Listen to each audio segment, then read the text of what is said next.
Alhamdulillah jamaah masih di Islam itu Indah dengan tema kita di pagi hari ini yaitu pergi susah bertahan tersiksa. Masya Allah. Baik jamaah akan kita lanjutkan pembahasannya tapi sebelumnya saya mau ajak dulu jamaah untuk nonton dulu ini ada tayangan mengenai ketika suami kerjaannya tidur. Yuk kita langsung saksikan sama-sama. Silakan. Ya kita lihat video barusan kalau misalnya nih seorang istri mengeluh punya suami misalnya kerjanya tidur mulu, rebahan mulu terus akhirnya kan berdampak pada ekonominya sehingga tidak bisa mencukupi kebutuhan sehari-hari. Nah apakah kalau misalnya kondisinya seperti itu diperbolehkan nggak nih istri mencari nafkah untuk keluarganya? Nah itu mohon penjelasannya Habib silakan. Baik, memang Masya Allah di antara kasus banyaknya perpisahan antara suami dan istri utamanya adalah kasus ekonomi. Itu menurut persentase dari guru kita Ustadz Maulana. Ya, di lembaga survei beliau. Jadi memang kasus banyak itu dengan sebab kasus ekonomi. Ya. Makanya bagaimana seorang istri, hukum seorang istri mencari nafkah. Maka mubah hukumnya. Pertama hukumnya mubah. Yang pertama wajib adalah suami. Suami berdosa. Dia ngambil anak orang, ngelamar anak orang. Sedangkan seorang perempuan ini dididik oleh ayahnya, diberikan nafkah dari kecil, dididik sampai besar, sampai dinikahkan bukan untuk disusahkan. Ya. Jadi laki-laki yang mau melamar anak orang jangan cuman modal cinta. Modal cinta dapur nggak ngebul. Harus cari nafkah walaupun bukan orang kaya. Kita nggak harus kaya. Yang penting bertanggung jawab. Nih kita ngambil anak orang tanggung jawab harus ada makannya. Harus ada rezekinya. Itu sudah dikatakan di dalam Al-Quran kewajiban setiap anak, setiap keluarga, setiap istri untuk mendapatkan rezeki, makanan dan pakaian. Jadi pertama seorang suami berdosa kalau sampai melalaikan nafkah daripada keluarganya. Jangan tidur aja, pagi tidur, siang tidur, malam tidur, tapi ngebul terus. Ya, tidur tapi ngebul. Kemudian, nah bagaimana hukumnya seorang istri yang mencari nafkah buat keluarganya? Mubah, boleh saja dengan asal izin daripada suami. Jadi sebenarnya ada dua hal dalam ilmu fikih itu. Ada istri yang sudah bekerja sebelum menikah, ada istri yang bekerja setelah menikah. Kalau istri yang sudah bekerja sebelum menikah, maka dia nggak wajib izin sama suaminya. Karena memang sudah ada kerjaannya sebelum menikah. Kecuali suami mengatakan, kamu berhenti dari kerjaanmu, saya yang menanggung semuanya. Tidak masalah. Itu boleh-boleh saja dimusyawarahkan ketika mau menikah. Kemudian ada istri yang menikah setelah bekerja setelah menikah, maka dia wajib izin kepada suaminya. Tapi walaupun sudah menikah, kapan istri boleh tidak izin mencari nafkah untuk keluarganya? Apabila sudah betul-betul merasa kelaparan, suaminya sudah tidak bisa betul-betul mencari nafkah, boleh istrinya untuk mencari nafkah walaupun tanpa izin daripada suaminya. Baik. Nah kayak istri saya tuh kan udah syuting sebelum nikah sama saya. Dia tuh syuting katanya hobi, Bib. Gimana saya ngelarangnya juga susah. Tergantung, ar-rijal qawwamuna 'alan nisa. Laki-laki pimpinan, kalau sudah bertanggung jawab, berhenti misalnya boleh saja. Nafkahmu saya yang tanggung, kamu syuting di depan saya. Oh, aduh syuting di depan saya. Keren jawabannya, Masya Allah. Baik, Masya Allah, jamaah sudah ada Ustadz Maulana di samping saya. Dan sekarang kita akan masuk ke segmen Ustadz bertanya. Kami menjawab. Baik, saya persilakan Ustadz Maulana untuk bertanya. Tadi Oleh mic-nya Ibu mana mic-nya ya? tadi saya masih ingat di sebelah sini. Nah, silakan. Ustadz Maulana boleh pilih. Ya mau dia, bertanya sama dia siapa? aja langsung. Oh gitu ya. Udah Oke. diambil mic duluan. Silakan mau berdiri. Perkenalkan nama. Assalamualaikum warahmatullahi wabarakatuh. Waalaikumsalam warahmatullahi wabarakatuh. Nama saya Ibu Fikriyah. Saya dari Majelis Taklim Masjid Agung Kabupaten Indramayu. Masya Allah, tepuk tangan dulu dong. Buat Indramayu nih. Bu, pernah lihat gak ada tetangga yang bertengkar? Oh iya Ustadz. Pernah. Ya.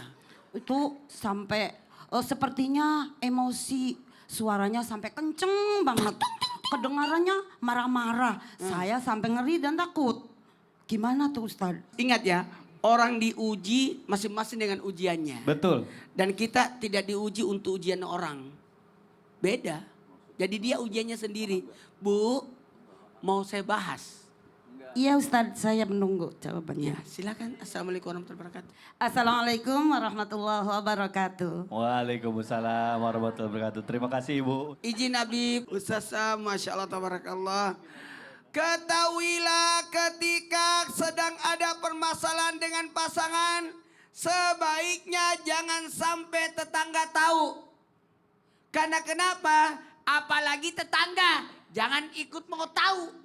Karena bisa jadi dia bertengkar pagi, bertengkar siang, malam, udah damai. Sementara kita ikut campur.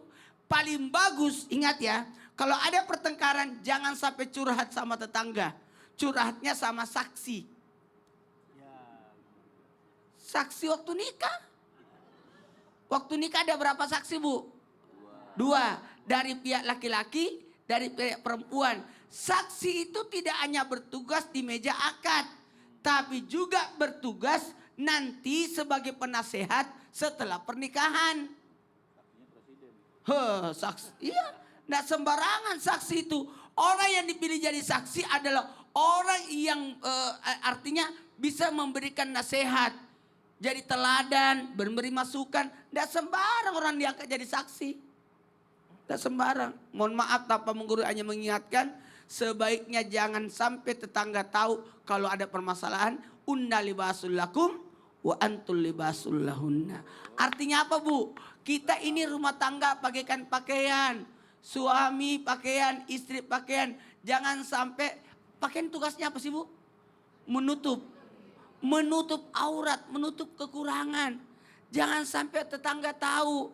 Apalagi tetangga kayak ibu tadi yang saya tanya. Sampai detail-detailnya pun tahu. Mohon maaf, jangan sampai suami hilang wibawanya disebabkan kita sendiri. Yang menyebabkan suami itu tidak dihargai oleh tetangga. Tidak usah orang lain tahu. Tidak usah. Jadi kalau misalnya lagi ada permasalahan, lagi berantem itu gimana nyelesainnya? Kan katanya Ustadz Maulana Ya. gak pernah berantem tuh di dalam rumah tangganya. Gak pernah alhamdulillah. Nah gimana caranya tuh Ustadz? Cara yang terbaik adalah pergi ke tempat saksi tadi. Oh baik. Lalu curhat di situ. Jangan curhat juga sama orang tua. Apalagi mertua. Wow, kita udah baik kan mertua masih. Baik, Masya Allah, terima kasih guruku Ustadz Maulana, boleh tepuk tangan dulu. Masya Allah, tadi guru kita sudah bertanya, nah sekarang gantian nih. Kita masuk ke dalam segmen Tanya Dong Ustadz. Kami semua tanya dong Ustadz. Baik, sekarang saya akan kasih kesempatan jamaah untuk bertanya langsung sama guru-guru kita yang ada di sini. Boleh yang mau bertanya angkat tangannya. Wah, Masya Allah luar biasa antusiasnya. Saya mau kasih kesempatan buat ibu yang sisi sebelah kiri dulu. Silakan ibu, maaf ya, maaf. Silakan perkenalan dulu Bu, siapa namanya, dari mana? Assalamualaikum warahmatullahi wabarakatuh. Waalaikumsalam warahmatullahi wabarakatuh. Nama saya Ibu Sukrila dari Masjid Taklim Masjid Agung Indramayu. Baik, Indramayu. Silakan ibu pertanyaannya. Saya mau tanya ke Ustadz Sam. Siap Ibu, Ustadz Syam, siap.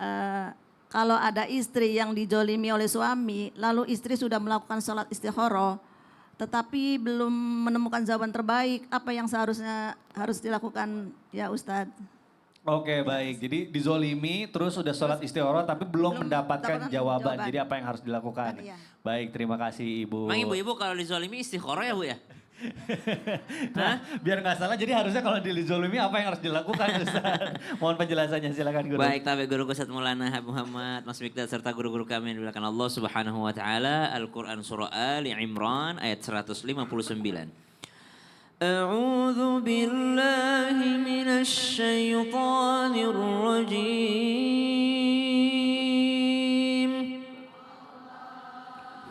فبما رحمة من الله لنت لهم ولو كنت فظا غليظ القلب لانفضوا من حولك فاعف عنهم واستغفر لهم وشاورهم في الأمر فإذا عزمت فتوكل على الله إن الله يحب المتوكلين.